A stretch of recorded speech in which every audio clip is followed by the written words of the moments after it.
Hello there, it's Kurduk from Kurduk Studio here. In this episode, I'd like to discuss a main feature of the game, which is the terminal, and also go through one comment that came out of the playtest, specific to this particular feature. Also, your support means a lot, so if you can hit the thumbs up and subscribe buttons, that will really help to spread the word about the game. I mentioned before that the terminal needs its own episode and maybe even few to cover it properly. The reason behind this is that, as I said before, it's a main feature of the game and there's quite a lot to go through here. So first, I'd like to start with a bit of history behind this feature. In the earlier development days, I was thinking about whether I should add any minigames at all, and was trying to see which would fit into the overall dystopian setting. And I thought about hacking. It makes sense in a digital world, right? But I didn't want the minigame to be just a filler on the way, let's say. I wanted it to enhance the experience instead, and eventually I came up with a terminal idea. You can't treat the terminal as a minigame, you know, one of those where you have to hack something. Though here, instead of clicking at the right time, dragging and dropping something somewhere, finding two of a kind or something similar, you actually have to go through the file system and remote into other terminals. And to do so, for example, you'll have to find passwords and usernames. So I wanted to introduce something that wouldn't be just a quick minigame, but a proper puzzle that the player has to crack. Honestly, I really like the idea, so I put my hands on it right away and started developing it. The first version was very simple, in a way that it was, let's say, a one-machine system. What I mean by that is that the player uses a terminal, the terminal window opens, and everything that happens there concerns only that particular terminal. And that was included in the very first build that I saw for testing. An important note here is that the people who tried it were from an IT crowd, so the terminal concept wasn't new for them. Another important bit is that this very first version didn't include any hints whatsoever, which was fair enough for me and what later emerged as an issue.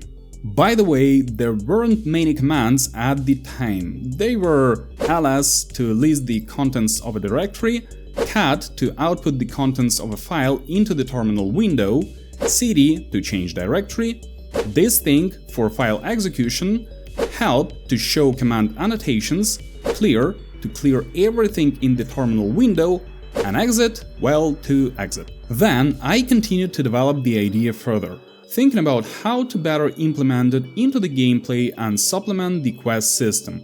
That's how in-game networking appeared, together with the remote and network mapping commands. By networking here, I mean that there might be several terminals in a scene, and all or some of them sit on the same network, potentially giving the player an opportunity to remote into other terminals to search for more information. After that was added, I included it into the first quest, where the player has to locate and output the contents of a file from another terminal. I was very happy with what I saw, obviously after fixing a few things here and there, adding some error messages when commands were used incorrectly, and so on and so forth.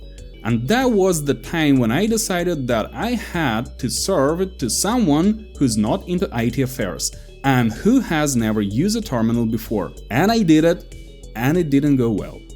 Who would have thought?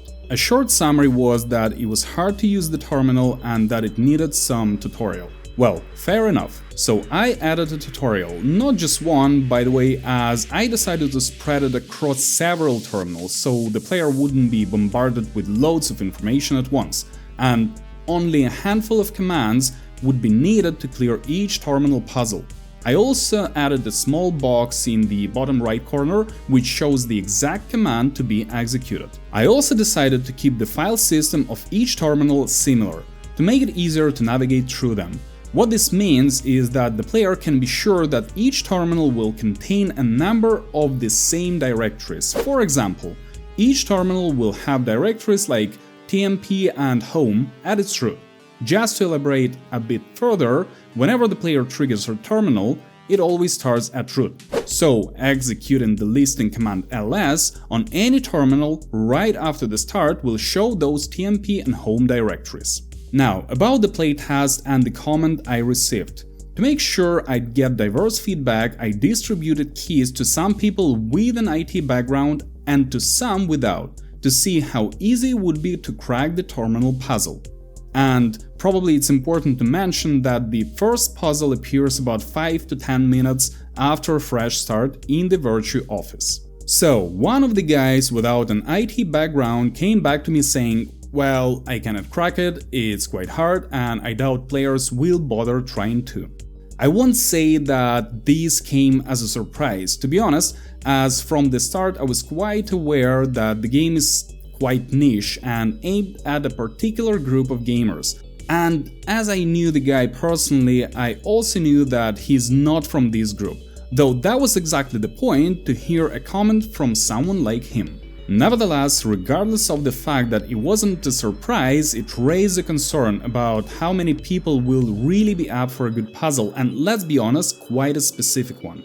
He's not the only one among the playtest participants without an IT and terminal usage background. I'd like to work on this to make sure that the terminal introduction will be less painful. I have some ideas so far. For example, either improving the introduction or making the puzzles gradually harder over time. I was also thinking about creating specific terminal settings and making them very granular. For instance, if setting X is on, then whenever the player executes the change directory cd command, it would also automatically execute the listen command, saving some typing.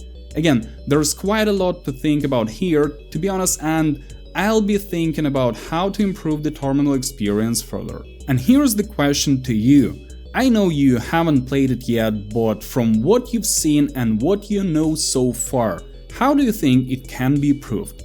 I'd really appreciate your comments. That's really it for this video. Have a very nice day, night, or whichever time of the day it is for you now, and see you in the next one. Bye bye.